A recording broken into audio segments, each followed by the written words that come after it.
3, 2, 1. Hey, what's going on? It's Tuba Billy. You know, I'm not an electrician, but I had to do some electrical work today. I went down in our basement and discovered that our freezers were off. We've got 3 chest freezers with, you know, food. You know, not gigantic ones, they're the smaller ones, so sure we could probably upgrade to one big one. But anyway, and then so I was like, all right, so I started inspecting. There's a GFI outlet, and so I tried to, you know, trip that and, you know, hit the reset button. Well, that didn't work. And then I started smelling, and I was like, ooh, that doesn't smell good. Something smells burnt. I was like, well, I guess I'm going into work late today, because we kind of don't need all of that food to thaw. And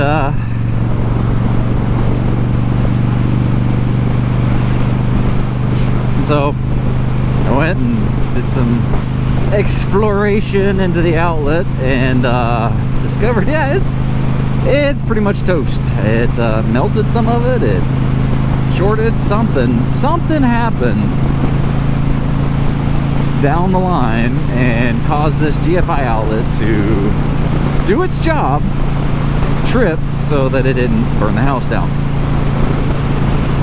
Well, so I went and got a new GFI outlet and plugged it in the same way that it was all hooked up, and it wouldn't do it. It wouldn't work. I hit the reset. Nothing happening.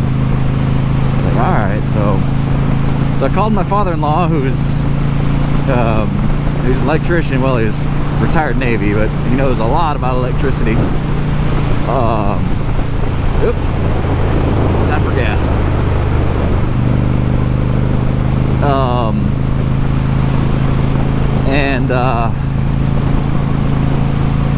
He walked me through some things. So basically it's a GFI and it's tied in to another outlet. It's got another outlet piggybacking off of it, which, you know, that's normal. But somewhere down the line there's some other outlet. Somewhere is a short, so it wasn't allowing it to create the circuit. So I unplugged all that and just plugged the hot wires into the GFI outlet, and it worked. So now we've gone from like 6 outlets, or 6, you know, 3 outlets, 6 plug-in spots to 2. So I got an extension cord, and at least got our freezers going. So, but that's been my adventure this morning. Figured I'd let y'all in on it. And it got me thinking about a common saying is, a jack of all trades is a master of none. And it almost seems like an insult. But there's more to the saying, if you didn't know.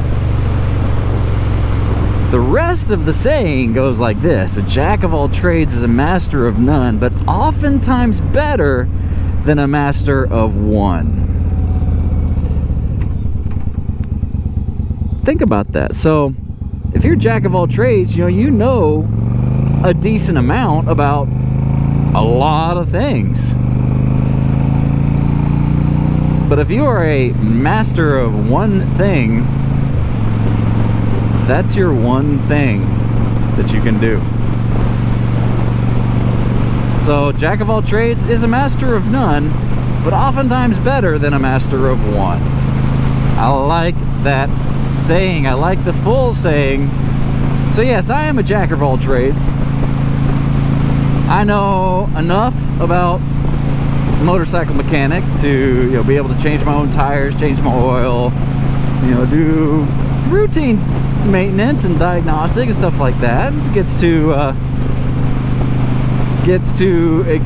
farther past that, I'll take it to the master of one, the master mechanic. I know enough about carpentry and framing to be able to frame walls and put in doors and and on all that stuff. But you know, if it comes to building an entire house, I'll reach out to that master of one, the construction guy, who's a master of building and framing houses. And when it comes to like this electrical thing, I know enough to get it going, and I'll keep going and looking. But you know, if it comes into having to rewire our entire house or the entire basement, or adding things in the breaker panel, I'll reach out to that master of one, that master mechanic, or electrician. And I know enough about plumbing too. I redid the plumbing in our old house, and it works. So that's my point. You know, if you are well versed in many things, then you can accomplish a lot, and you don't have to outsource it.